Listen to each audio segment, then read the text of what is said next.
Salve, salve concurseiro e concurseira.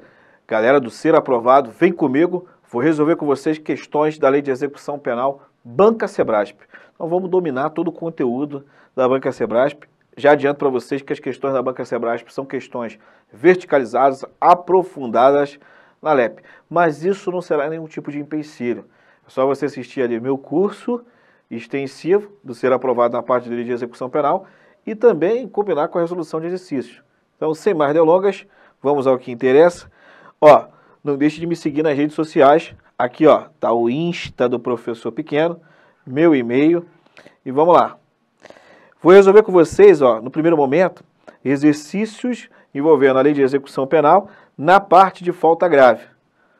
Vamos lá. Julgue o item que se segue relativos à execução penal, desarmamento, abuso de autoridade e evasão de divisas. Preso provisório não pode ser submetido ao regime disciplinar diferenciado.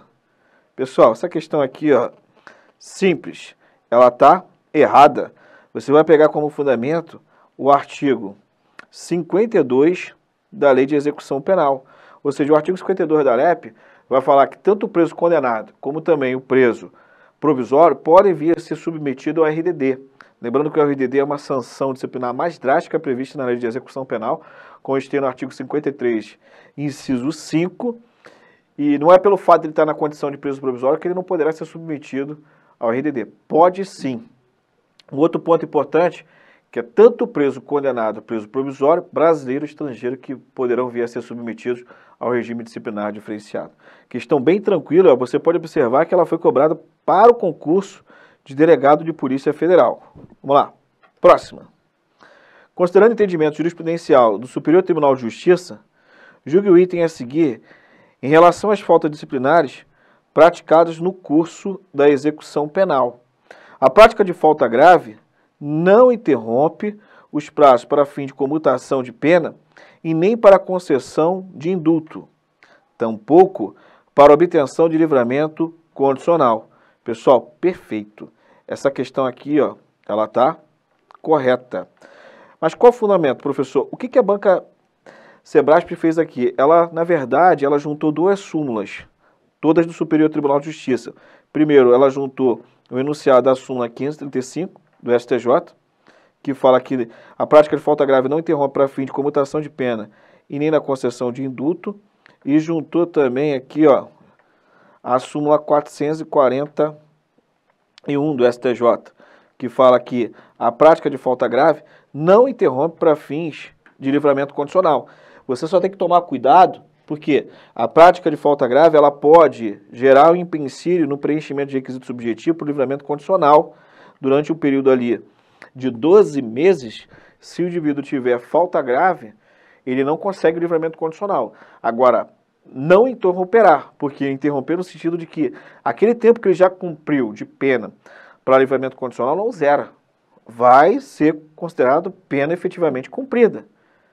Mas se ele tem uma falta grave no prontuário dele, ele fica 12 meses ali impedido de solicitar o livramento condicional, tá? Porque não vai preencher esse requisito, mas não interrompe. Então, essa questão aqui ela está correta. Próxima. Em relação ao conjunto de regras disciplinares impostas ao sentenciado, julgue o item a seguir. Em observância ao princípio da legalidade, as faltas disciplinares leves, médias e graves deverão ter previsão expressa na Lei de Execução Penal. Gente, isso aqui está correta. Olha só. Calma aí, vamos com calma, rapidinho aqui. Fala, em observância do princípio da legalidade, as faltas disciplinares leves, médias e graves deverão ter previsão expressa na Lei de Execução Penal. Ah, não, aqui está errado, tá? Por quê? Eu vou explicar. As faltas leves, ó, faltas leves e as faltas médias, a própria Lei de Execução Penal fala que vai ser prevista na legislação local, através dos regulamentos penitenciários. O que tem na Lei de Execução Penal é a falta grave. Então, falta grave, previsão na LEP. Agora, essas faltas disciplinares, elas têm que observar o princípio da legalidade. Agora, dizer que tem previsão expressamente na Lei de Execução Penal, falta leve e média é um equívoco. O que vai ter só na Lei de Execução Penal são as faltas de natureza grave. Tá bom? Vamos lá. Em relação ao conjunto de regras disciplinares impostas ao sentenciado, julgue o item a seguir. A inclusão de preso em regime disciplinar diferenciado não pode ser decretada de ofício pelo juiz da execução, dependendo em regra de requerimento do diretor do estabelecimento prisional ou de outra autoridade administrativa. Aqui, pessoal, está perfeita essa questão correta. Ou seja, o magistrado ele não pode decretar o RDD de ofício. Ele vai ter que ser provocado aí pelo diretor do estabelecimento. Vamos pegar como está aqui o artigo 54, parágrafo 1º da Lei de Execução Penal. Como que ele vai ser provocado? Ele vai ser provocado através de requerimento circunstanciado da autoridade administrativa, requerimento circunstanciado do diretor do estabelecimento ou outra autoridade administrativa, por exemplo, um membro do Ministério Público. Então, ele não pode atuar de ofício, ele vai ter que ser provocado. Uma vez sendo provocado, aí ele pode decretar o quê? O RDD e fixar até 2 anos. Na prática, gente, eles utilizam muita cautela. Hoje, pelo pacote de crime que passou a vigorar no dia 23 de janeiro de 2020, poderia decretar de RDD 2 anos, até 2 anos. Só que, na prática, eles decretam assim, 1 ano, alguns ainda continuam decretando 360 dias, porque o RDD realmente é um regime muito drástico ali para o preso. Então, decretar logo de cara 2 anos assim, de uma forma não muito cautelosa. Então, na prática ainda, eles, por precaução, eles determinam, assim, prazo de 1 ano, 360 dias, nada impede de decretar 6 meses, 5 meses, só não pode ultrapassar 2 anos, que é o prazo máximo pela Lei de Execução Penal. E o magistrado ele tem que ser provocado. Uma vez ele sendo provocado, antes de ele tomar a decisão definitiva de incluir o preso no RDD, ele vai ouvir a defesa do Ministério Público. Vamos lá. A respeito das regras vigentes quanto às visitas sociais em estabelecimentos penais federais de segurança máxima, julgue o item subsequente. Se os presos de determinado presídio federal iniciarem uma rebelião, a suspensão das visitas de todos eles, caso assim imponham, aliás, a situação, deverá ser determinada pelo juízo da execução por meio de ato motivado. Aí aqui não, né, pessoal? Essa questão, ela está errada. Errada por quê? Quem determina ali a suspensão de maneira motivada é o diretor do estabelecimento. Inclusive tem previsão na própria Lei de Execução Penal que o diretor do estabelecimento ele pode ali restringir as visitas. Claro, restringir com determinação de prazo. E nesse caso, tem uma rebelião, ele pode elevar o nível de segurança e suspender as visitas. Não precisa ter aí especificamente uma decisão do juízo da execução. Na prática, o que é feito por questões de cautela? É comunicado ao juiz corregedor. Esse tipo de atitude tomada pelo diretor do estabelecimento, justamente porque o juiz corregedor está fiscalizando aquele estabelecimento penal federal, então é interessante informá-lo de tudo o que acontece ali. Tá? Mas quem decide de maneira motivada é o diretor do estabelecimento. Próxima questão. Em relação à execução provisória da pena, julgue o item que se segue. Admite-se a progressão de regime prisional de preso provisório antes do trânsito em julgado da sentença penal condenatória. Pessoal, essa questão aqui está correta. A Banca Sebrasp, ela se baseou em cima do enunciado da súmula 716 do Supremo Tribunal Federal. Tudo bem? Não estou falando agora que a execução penal provisória ela é a regra. Esquece. Hoje, olha o entendimento aqui do Supremo Tribunal Federal. E foi decidido pelo plenário. Tá? Pelo plenário. Em cima de ações declaratórias de constitucionalidade. Acho que é ação declaratória de constitucionalidade 43, 44 e 54. O Supremo Tribunal Federal entende que não existe mais execução penal provisória. Então, a execução penal só de maneira definitiva. Só depois do trânsito em julgado da condenação. Isso fazendo uma análise com base no princípio da presunção de inocência. Entretanto, se o indivíduo foi preso cautelarmente, a prisão cautelar ela não fere o princípio da presunção de inocência, tanto é entendimento do STJ como também do STF, e caso ele foi preso cautelarmente, ele pode se utilizar desse tempo de prisão cautelar, se caso venha a ser condenado, para fins de abatimento, ou seja, da detração, e fazer até cálculo para fim de progressão de regime, pegando como esteja aqui, enunciado essa súmula. tá? Então aqui só corroborando, plenário do STF, execução penal, ó, só de forma o quê? Só de forma definitiva, depois do trânsito em julgado da condenação. Vamos lá, próxima. Se um preso condenado à pena privativa de liberdade for surpreendido logo após obter aparelho telefônico celular que lhe permita, de dentro da prisão, comunicar-se com sua família, tal conduta, letra A, caracterizará a falta disciplinar grave e poderá ser punida com repreensão. Está errado. Assim, consistirá em falta disciplinar de natureza grave? Sim. Mas ele vai ser punido com repreensão? Não. Quais são as penas para aquele interno, para aquele preso que praticou uma falta de disciplinar de natureza grave?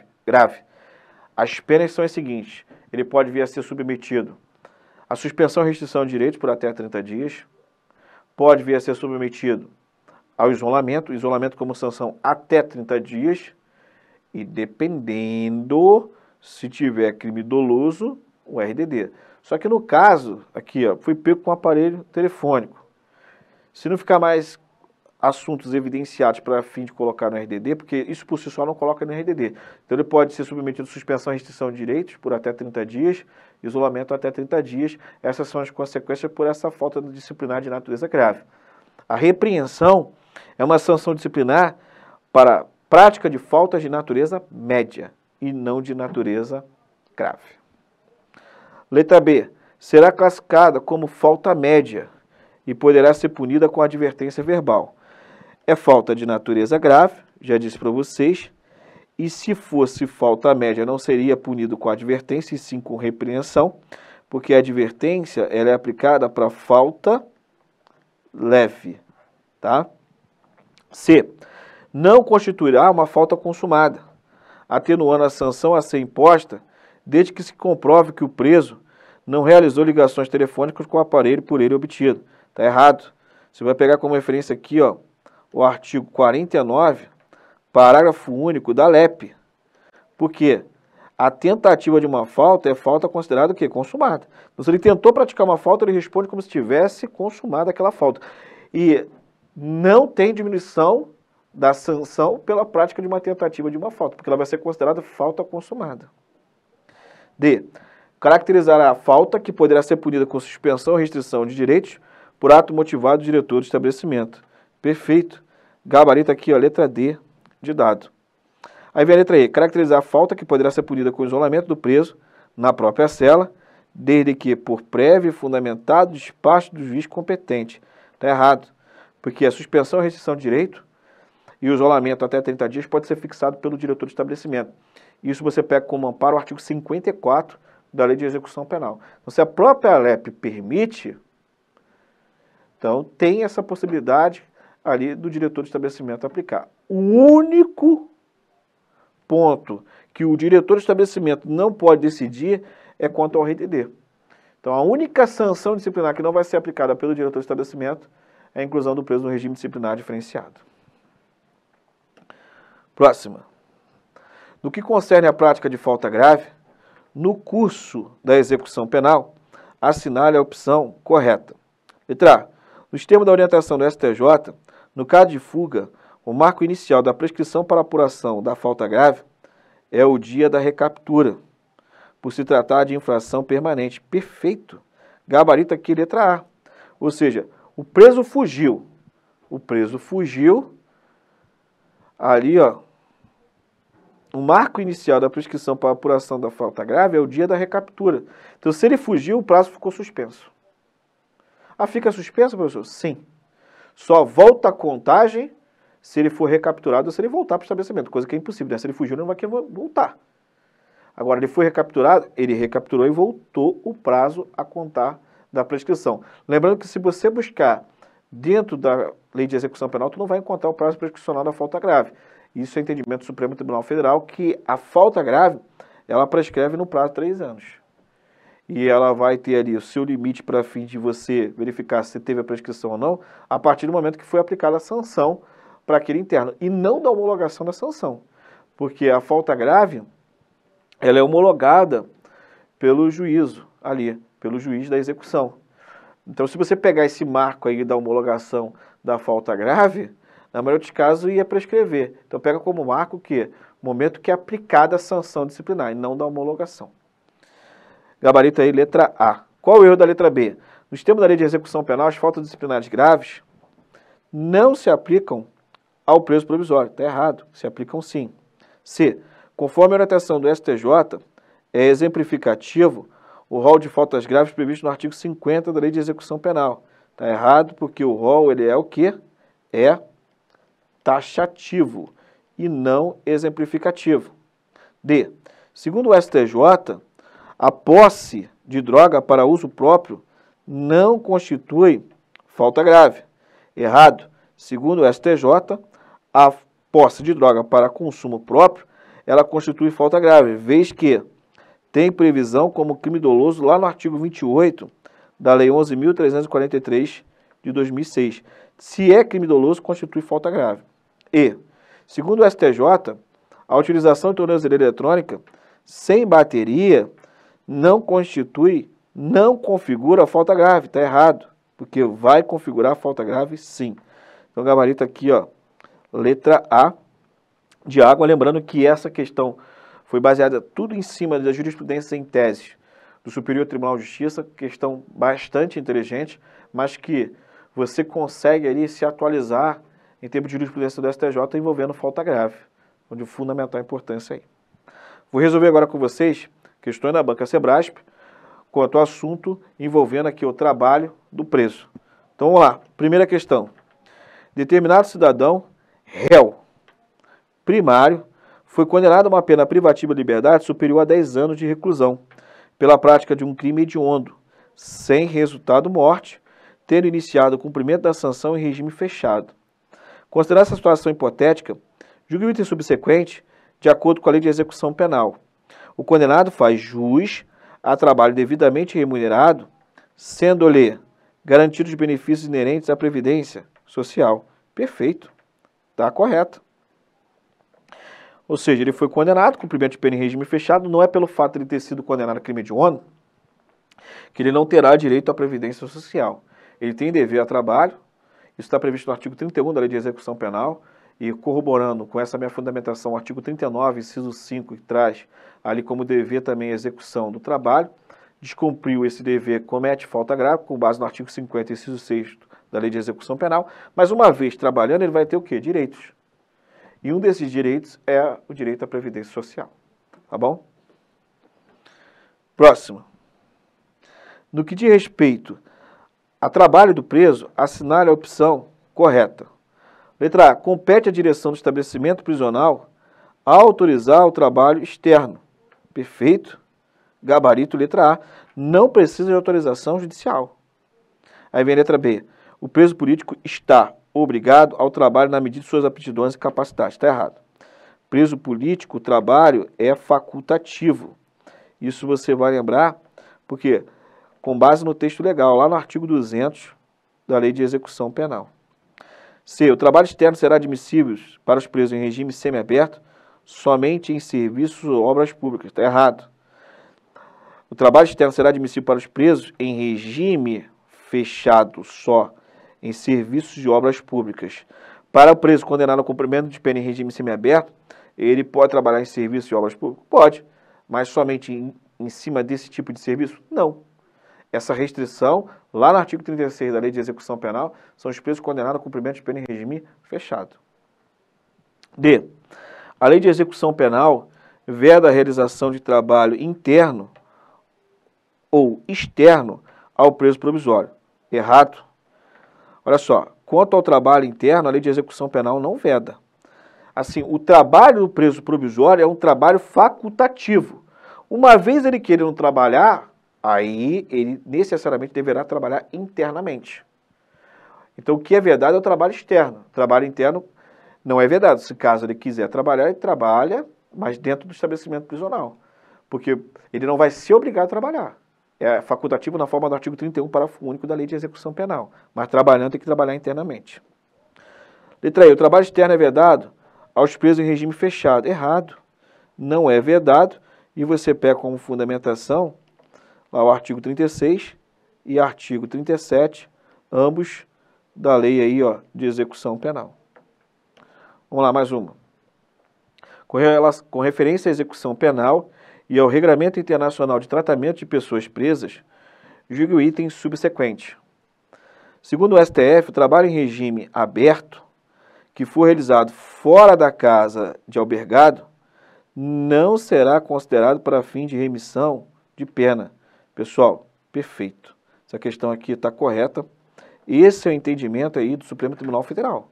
Tá? Porque um dos requisitos para que o preso esteja cumprindo pena em regime aberto é ele estar trabalhando. Então, se ele está desenvolvendo trabalho externo, ele não tem que ganhar para fim de remissão. Internamente, ele pode até ser beneficiado. Externamente, o STF entende que não vai trazer aí o benefício da remissão para esses internos. Tá bom? Vou resolver agora com vocês questões envolvendo o assunto progressão de regime. Lembrando que a progressão de regime, tá, especificamente dentro do Código Penal, gente, ou melhor, Código Penal não, na Lei de Execução Penal, está lá no artigo 112. Artigo 112 da Lei de Execução Penal. Então, vamos lá. No caso de uma condenada que seja responsável por pessoa com deficiência, um dos requisitos específicos para a progressão de regime é: letra A, não ter cometido crime punido com reclusão. Errado, pode ser um crime punido sim com reclusão. E você pega os requisitos cumulativos previstos lá no artigo 112, parágrafo 13 da Lei de Execução Penal, tá?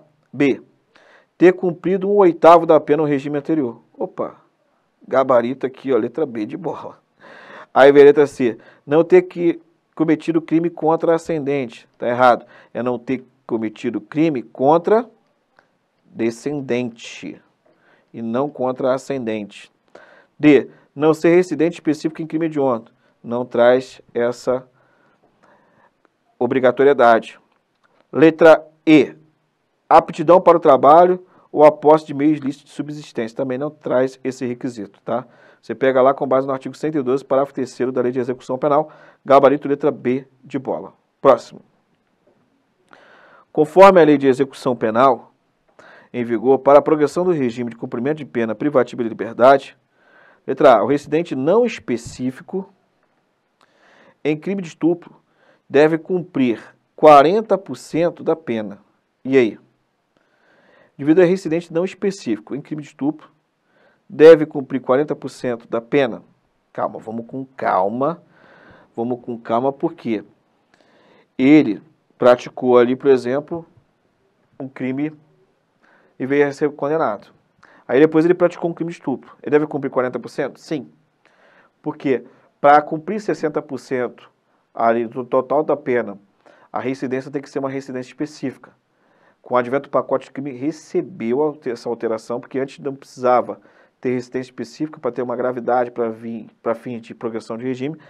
Agora não, porque lá é o seguinte, 40% se ele for condenado pela prática de crime hediondo equiparado, 60% se ele for reincidente específico em crime hediondo equiparado sem o resultado morte. 50% se ele for primário, condenado por crime hediondo com resultado morte, e 70% se ele for reincidente específico em crime hediondo ou equiparado com resultado morte. Então, o reincidente não específico em crime de estupro deve cumprir 40%? Certo. Um gabarito aqui, ó, letra A, uma questão muito inteligente, tá? Mas vamos analisar as outras. Ó, B, o condenado por crime de constituição de milícia privada deve cumprir 60% da pena desde que preenchida determinadas condições. Errado.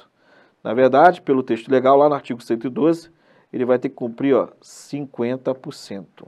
C, o condenado por crime de organização estruturada para a prática de crime hediondo, independentemente de qualquer condição, deve cumprir 50%. Está errado. Desde que ele exerça o quê? O comando, liderança. D, o condenado por crime de homicídio simples, seja réu primário, seja réu reincidente, deve cumprir 30% da pena. Errado. Olha só. Crime com violência contra a pessoa ou grave ameaça, se o indivíduo é primário, ele vai ter que cumprir, ó, 25%. E se ele é reincidente, ele vai ter que cumprir 30%. Tá bom? Letra E. O reincidente em crime de roubo circunstanciado pelo emprego de arma de fogo de uso permitido deve cumprir 60% da pena, independentemente de ser ou não residente específico, está errado. Aí tem que ser residente para cumprir 60%.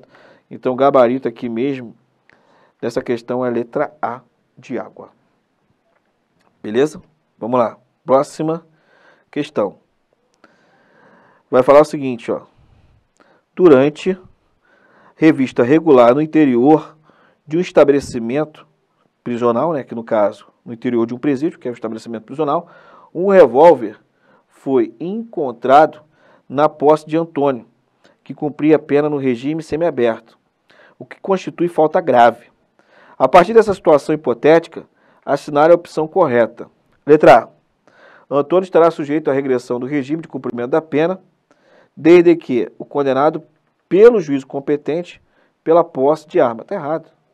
Tá? Não precisa ser condenado pela prática da posse da arma para ter regressão do regime. Porque, no caso, tem que ter o enunciado da súmula do Superior Tribunal de Justiça que, para ter o procedimento administrativo disciplinar e ser submetido à prática de uma falta, não precisa ter o trânsito julgado envolvendo a prática de um crime doloso. Tá? B. Em se tratando de situação de flagrância, o diretor do presídio poderá, desde já, efetuar a inclusão do detento em regime disciplinar diferenciado. Esquece. Inclusão do preso no RDD só através de decisão judicial. Não depende de decisão do magistrado. C. O prazo para a autoridade aplicar a pena correspondente à falta grave cometida é de 2 anos. Fim desse prazo estará preclusa qualquer possibilidade de regressão. Está errado aqui o prazo. De acordo com o Supremo Tribunal Federal, esse prazo para gerar prescrição, prazo de 3 anos. Tá bom? Caso o juiz da execução decida pela regressão do regime, em razão da conduta de Antônio, caberá recurso em sentido estrito no agravo, no prazo de 15 dias. E aí? Gente, ó, nessa hipótese aqui, ó, você tem que tomar cuidado, tá? Porque o ideal seria um agravo em execução. E letra E. O juiz da execução poderá determinar a regressão do regime baseado em procedimento instaurado pelo diretor do presídio, sendo garantido o contraditório em ampla defesa, gabarito letra E de escola. Próxima. Determinado cidadão réu primário foi condenado a uma pena privativa de liberdade superior a 10 anos de reclusão pela prática de um crime hediondo, sem resultado morte, tendo iniciado o cumprimento da sanção em regime fechado. Considerando essa situação hipotética, julgue o item subsequente de acordo com a lei de execução penal. Se ostentar boa conduta carcerária, o condenado poderá progredir para regime menos rigoroso depois de cumprir 40% da pena. Então lá, ele foi condenado a 10 anos de reclusão, sem resultado morte, está na condição de quê? Primário, perfeito. Então aqui vai ser aplicado, ó, o artigo 112, inciso 5 aí, da lei de execução penal. É cumprir 40% total da pena, observando o enunciado da súmula 715 do STF. Outra. Mesma situação hipotética, tá? Então, com base na lei de execução penal. Na hipótese de doença grave de seu irmão, por exemplo, o condenado poderá obter diretamente do diretor do estabelecimento prisional permissão de saída, mediante escolta, para visitar o familiar enfermo. Perfeito? Você vai pegar como parâmetro o artigo 120 e 121, ambos da lei de execução penal. Isso aqui é uma hipótese de permissão de saída. E quem autoriza a permissão de saída é o diretor do estabelecimento. Lembrando que é mediante escolta e não comporta prazo determinado. Tá? Mesma situação hipotética? Não. Aqui é outra. Ó. Cada um do item a seguir apresenta uma situação hipotética seguida de uma assertiva a ser julgada, no que se refere à aplicação da pena e aos regimes penitenciários. Determinado cidadão réu primário foi condenado a 6 anos de reclusão e o juízo sentenciante, considerando a gravidade em abstrato do delito, ó, que ensejou a condenação, impôs ao sentenciado o início e cumprimento da pena em regime fechado. Nessa situação, é facultado ao magistrado a imposição de regime mais rigoroso que aquele indicado pela quantidade de pena. Está errado. Não é facultado ao magistrado aí colocar o indivíduo em regime mais rigoroso, tendo em vista a gravidade abstrata do crime. Negativo. Ele vai ter que fundamentar para colocar o indivíduo em regime mais gravoso. Então, não é facultado, tá? Ó, tendo em vista a gravidade em abstrato do crime. Tudo bem? Não se esqueça disso. Você vai pegar como referência o enunciado aqui, ó, da súmula 718 do Supremo Tribunal Federal. Tá? Que a opinião do julgador sobre a gravidade em abstrato não constitui motivação idônea para colocar o indivíduo no regime mais rigoroso. Próxima questão. Cada um do item a seguir apresenta uma situação hipotética seguida de uma assertiva a ser julgada, no que se refere à aplicação da pena e aos regimes penitenciários. Determinado cidadão, ó, réu primário, foi condenado a 6 anos de reclusão. Mesma coisa, tá? Só vai mudar aqui a indagação. O juiz sentenciante, considerando a gravidade em abstrato do delito que ensejou a condenação, impôs ao sentenciado o início do cumprimento da pena em regime fechado. Nessa situação hipotética, não acabou repetindo, pessoal, peço desculpas, você já sabe, está errado. Enunciado aqui da súmula 718, aliás, do Supremo Tribunal Federal. Questões aí envolvendo os órgãos de execução penal. Vem comigo. Acerca do Conselho Nacional de Política Criminal e Penitenciária, dos Conselhos Penitenciários e do Conselho da Comunidade, julgue o próximo item. O Conselho da Comunidade deve visitar, no mínimo, uma vez por mês, os estabelecimentos penais existentes na comarca. E aí, certo ou errado? Isso no que diz respeito, ó, Conselho da Comunidade, envolvendo aí, ó, essa obrigação de visitar uma vez por mês. E aí, pessoal? Você vai verificar dentro das atribuições aí, especificamente, tá? Na lei de execução penal.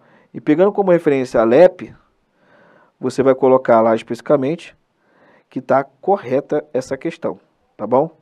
Então, questão aí está correta. Vou pegar aqui a fundamentação para vocês. Vou colocar aqui, ó. Está correta. Por quê?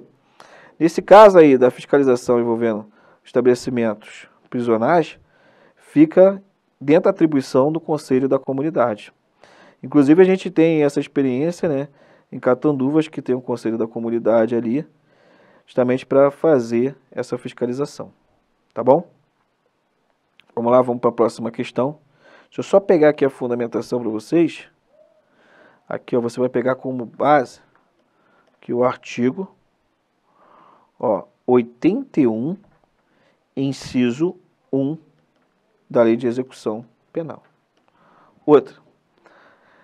Cabe ao Conselho Nacional de Política Criminal e Penitenciária, entre outras incumbências, representar a autoridade competente quanto à interdição no todo em parte de estabelecimento penal.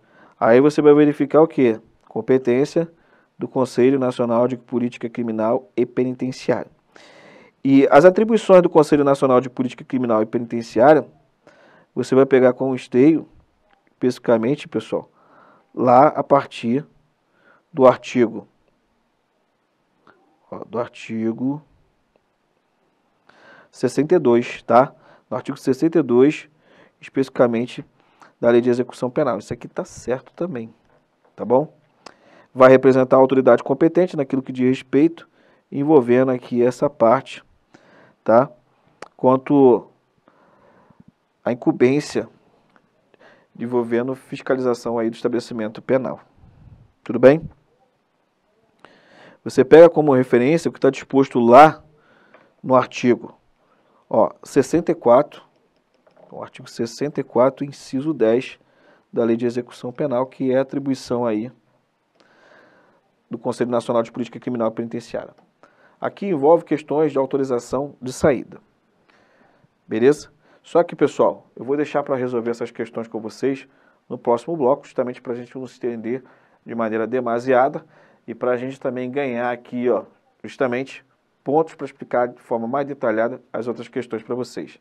Então, no próximo bloco, termina as questões da Banca Sebrasp voltadas para a Lei de Execução Penal. Aguardo vocês.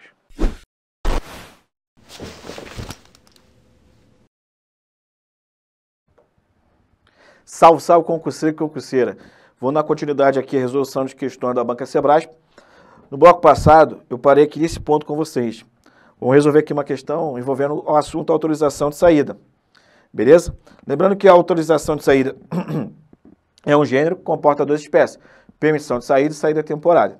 Você não pode esquecer esse detalhe importantíssimo. E olha só, quais são as características aí envolvendo a permissão de saída? Primeiro detalhe importantíssimo, você não pode esquecer que quem autoriza a permissão de saída é o diretor do estabelecimento. Quais são as hipóteses de cabimento de permissão de saída? No caso de falecimento ou doença grave, de cônjuge, companheiro, ascendente, descendente, irmão, e para tratamento médico. A permissão de saída, ela não comporta prazo determinado e vai ser mediante o quê? Escolta. Vai ter ali, ó, a vigilância pelos policiais penais. Perfeito? Agora, no caso da saída temporária, quem autoriza? Quem autoriza é o juiz da execução. E o juiz da execução, de acordo com o STJ, ele não pode delegar a fiscalização da saída temporária para o diretor do estabelecimento. É ele mesmo que vai fazer a fiscalização. Quais são as hipóteses de cabimento envolvendo a saída temporária?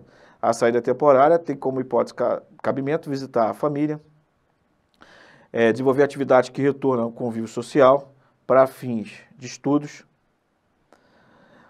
Professor, qual é o prazo da saída temporária? Regra geral, a saída temporária ela pode ser fixada até 7 dias.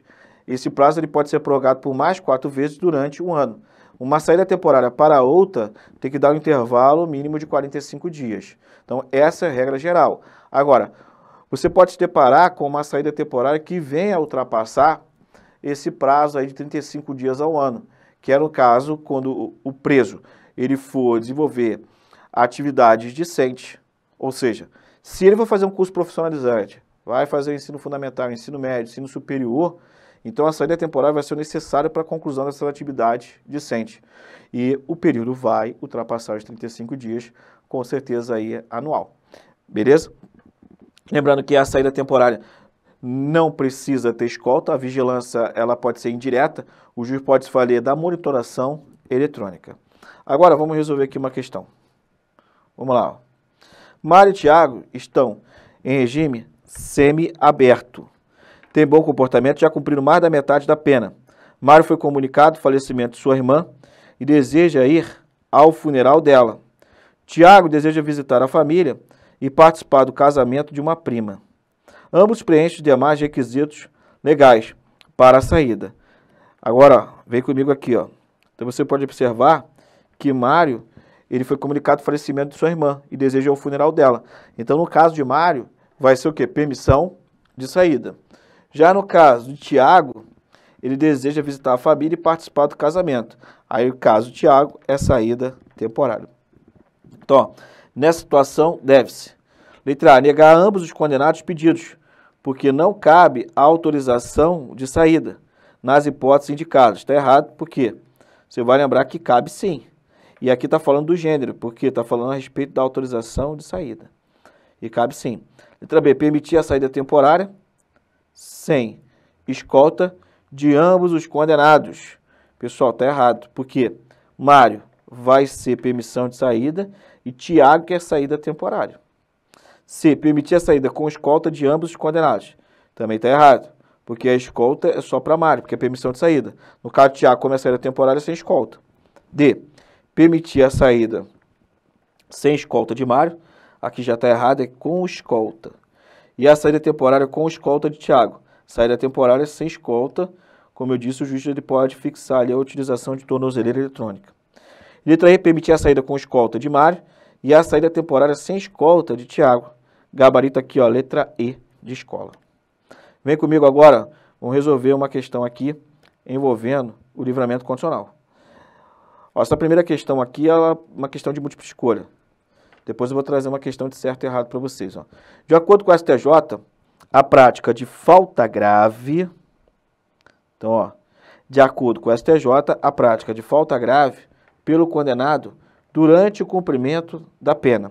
Letra A, não interrompe a contagem do prazo para obtenção do livramento condicional. Pessoal, gabarito letra A.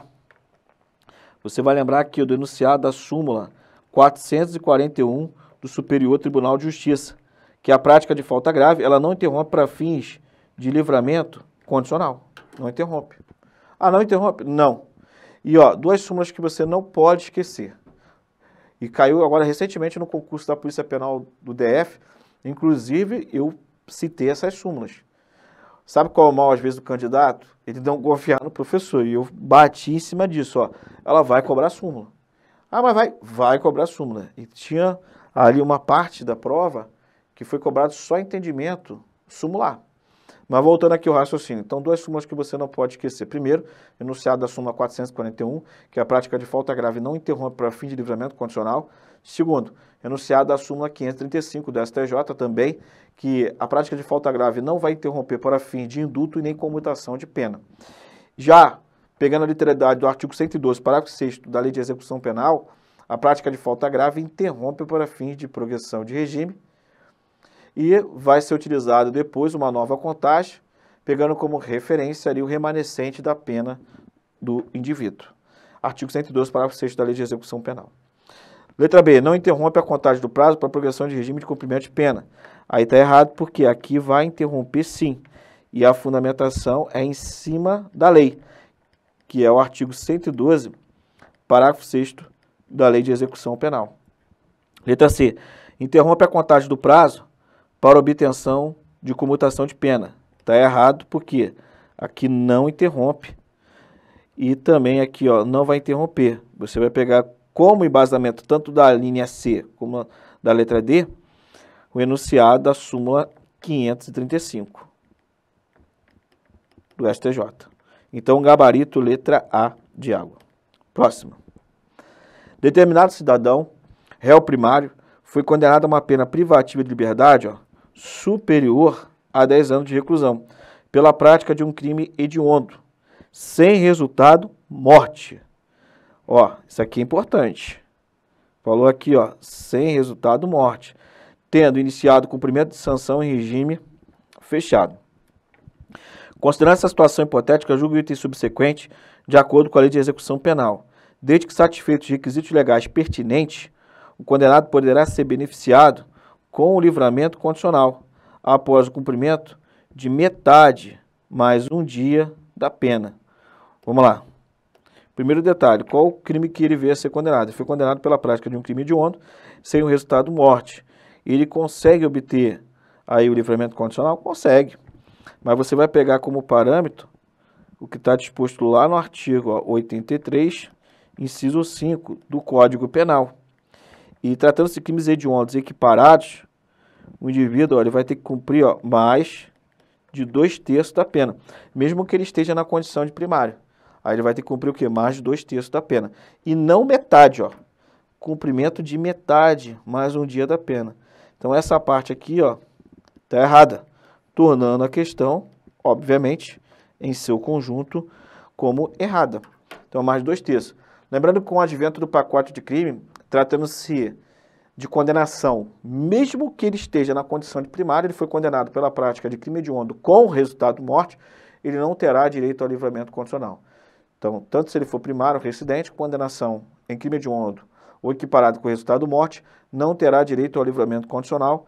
Artigo 112, inciso 6º, a linha A do Código Penal e na parte que fala da reincidência específica também. Agora, é primário, ou então que não seja reincidente em crime hediondo ou primário com resultado de morte, vai ter que cumprir mais de 2/3 da pena. Esse é o raciocínio que vocês vão carregar. Vamos lá, próxima questão. Essa questão ela vai envolver o assunto remissão. E eu sempre reforço para os meus alunos que remissão, na Lei de Execução Penal, é com cedilha. A gente vai resolver aqui algumas questões. Tá bom? 2 questões aí envolvendo o assunto remissão. Então vem comigo. Quanto ao Instituto da Remissão, na fase de execução da pena, assinar a opção correta. Letra A. A remissão da pena pelo estudo, quando o condenado for autorizado a estudar fora do estabelecimento penal, independerá de aproveitamento satisfatório, bastando a comprovação da frequência escolar. E aí, pessoal? Certo ou errado? Gente, tem que tomar cuidado porque, assim, uma coisa é o que está no texto legal, outra coisa é entendimento jurisprudencial. Então, pegando aqui como referência esse ponto aqui, com base na letra A, está falando a respeito do assunto que? Remissão. Será que para ele obter remissão pelo estudo depende aí de aproveitamento satisfatório? E aí? Como que está lá na lei de execução penal? Você vai ter que ir especificamente lá na lei de execução penal. E na lei de execução penal, mais especificamente, ó, você vai pegar aqui, ó, o artigo 129, que vai, parágrafo 1º, o artigo 129, parágrafo 1º, vai falar o seguinte: o condenado autorizado a estudar fora do estabelecimento penal deverá comprovar mensalmente por meio da declaração da respectiva unidade de ensino a frequência e o aproveitamento escolar. Então, pelo texto legal, depende de aproveitamento escolar, tá? Aproveitamento escolar. E aqui fala aproveitamento satisfatório. E fala que independerá. Então, a princípio, essa questão aqui, alternativa A, letra A está errada. Vamos para a letra B de bola. Fala o seguinte, ó. A remissão da pena pelo estudo é prevista no ordenamento pátrio apenas por construção jurisprudencial. Está errado. Aqui, ó, sem medo de errar, está errado, porque a remissão pelo trabalho e a remissão pelo estudo está expressamente na lei de execução penal. Você vai pegar como parâmetro o artigo 126 da LEP. Letra C. O benefício da remissão da pena será suspenso no caso de o condenado por acidente ficar impossibilitado para o trabalho ou estudo. Está errado. Porque falar aqui expressamente que o benefício da remissão da pena será suspenso. E, na verdade, o que o texto legal fala é não ficará suspenso. Letra D. É possível o acréscimo de 1/3 do tempo a remir no caso de conclusão durante o cumprimento da pena de ensino fundamental, médio ou superior. Gabarito aqui, ó, letra D de dado. Qual o erro da letra E? O tempo remido não será considerado para obtenção do benefício do indulto. Está errado, porque a própria lei de execução penal fala que o tempo remido ele é utilizado para fins de qualquer benefício. Então não vai ter essa restrição envolvendo aí o indulto. Então, corroborando, gabarito aqui da questão, letra D de dado, tá bom? Vem comigo aqui para a gente resolver a última questão envolvendo aí a banca Sebrasp. Uma questão que foi cobrada em 2017 para o cargo de analista judiciário TRF da primeira região. Vamos lá. Com relação à nulidade do processo penal, a recurso em geral e a execução penal, julgue o item a seguir. A prática de falta grave pelo apenado, no curso da execução penal, acarreta a perda da totalidade dos dias remidos com o trabalho, recomeçando-se a contagem a partir da data da infração disciplinar. Pessoal, toma cuidado aqui, tá? Essa questão, ela tá errada. Errada por quê? O erro é falar que vai acarretar a prática de falta grave a perda da totalidade dos dias remidos. E o que a lei de execução penal ela traz? A lei de execução penal ela é bem clara nesse ponto, não tem o que você questionar, porque vai falar que a prática de falta grave ela vai gerar aí a perda de até 1/3 dos dias remidos. Então aqui, ó, falar a perda da totalidade está errado. O indivíduo ele pode perder, ó, até 1/3 dos dias remidos. E você vai pegar como parâmetro a literalidade do artigo 127 da Lei de Execução Penal. Então, é letra D, lei. Pessoal, agora, entendimento do Supremo Tribunal Federal e também do STJ. O STF e o STJ entende que esse desconto de até 1/3, ó, vamos colocar aqui, ó, desconto de até 1/3 é do total dos dias remidos. Então, desconto de até 1/3 é do total dos dias remidos. Então, por exemplo, vamos supor aqui que o preso ele tem 210 dias remidos. Tá bom? Tem 210 dias remidos. Se descontar aqui 1/3, vai descontar quanto? 70. 1/3 de 210 é 70 dias remidos aí. Mas, professor, isso não ultrapassa os 30 dias que a própria lei de execução penal que fala que no caso de suspensão e restrição de direito, máximo que pode ser fixado até 30 dias. Ou seja, o STF e o STJ entende que não vai pegar essa limitação como parâmetro, falou em desconto de até 1/3 dos dias remidos, é do total, e não pegando como limite 30 dias. Então, se ele tiver, por exemplo, 450 dias remidos, pode contar até 1/3, pode contar 150, que vai ultrapassar, obviamente, os 30 dias ali, que fala lá, que no caso de suspensão, restrição de direito até 30 dias, isolamento até 30 dias, mas não vai entrar essa regra de limitação aí. Você vai lembrar que pode ser descontado a 1/3 do total dos dias remidos, e não pegando como parâmetro o limite de 30 dias ali. Beleza? Então, eu finalizo aqui com vocês esse bloco envolvendo as questões da Banca Sebrasp. Nós gravamos 2 blocos, né? O primeiro, que foi um pouquinho mais extenso, mas todas as questões mais atualizadas envolvendo a parte da Lei de Execução Penal, Banca Sebrasp, estão aqui, para que vocês peguem um parâmetro e vejam como é a forma dessa banca aí cobrar. Então, acredito muito que em cima da própria banca, eu trazendo aqui os assuntos doutrinários e jurisprudencial, que você vai conseguir obter isso. Então, aguardo vocês aí na próxima oportunidade.